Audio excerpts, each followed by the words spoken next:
آقا سلام علیکم. یه گلوب بخورم. من به نمایندگی از خداوند اومدم امروز با شما صحبت کنم. الان جای خدا میخوام با شما صحبت کنم. گفتن که دروغگو سگم دشمن خداست. هر کی دروغ بگه من میبرمش جهنم. گوه خورد هر کی گفت. یه جایی دروغ یک راه و چاره است برای زندگی خود آدم، برای نجات خود آدم. تازه دروغ ثواب هم داره، امتیاز میگیری، بهتر از خیلی از ثوابا و خیلی از کارهای دیگه است. درسته؟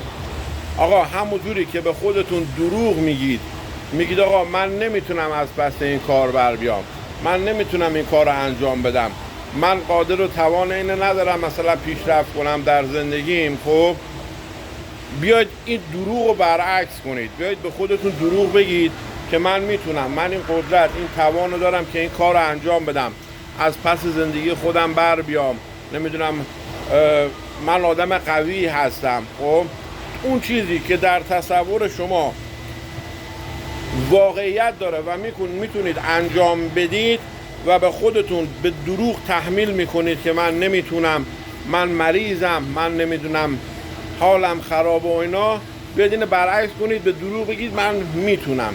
ببین همتون زندگی من رو دیدید. خب یه آدمی بودم که از گردن به پایین فلج بودم و خدمت دکتر امیر جلالی هم میرسم انشالله که باعث شد که من فلج بشم، 4 سال ویلچر نشین بشم و زمینگیر بشم که ایشون فرار کردن رفتن فعلا عمان. خب روزگارشو سیاه میکنه. دیدید همتون، من کسی بودم که هیچ کدومتون فکر نمی‌کردید یه روزی بلند شم، راه برم، بشینم، حرکت کنم. همه اینو دیدید. خیلی از پزشکان هم به من گفتن که نخای تو از بین رفته به دلیل اینکه این آبسه عفونی پشت موره T89 در آمده بود و این موره تو 24 ساعت رشد کرد، قیچی کرد، نخای من له کرد، کار من تموم بود. ولی من گوش نکردم، بگن زر میزنن اینا. علی واقعا تموم شده بود. من به خودم دروغ گفتم آقا نخای تو از بین نرفته.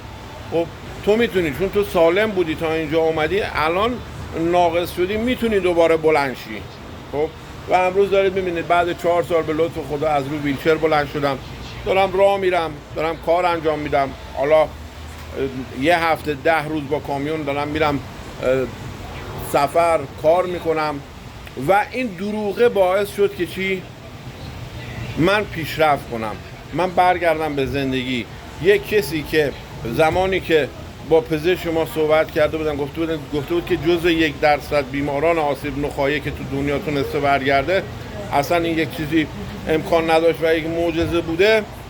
من این معجزه رو به حقیقت پیوستم و یه چیزی هم بهتون میگم، همش بیارید، همش بیارید، نشینید منتظر این که معجزه به سراغ شما بیاد. معجزه 100 سال سراغ شما نمیاد، شما برید سراغ معجزه. آره قربونت.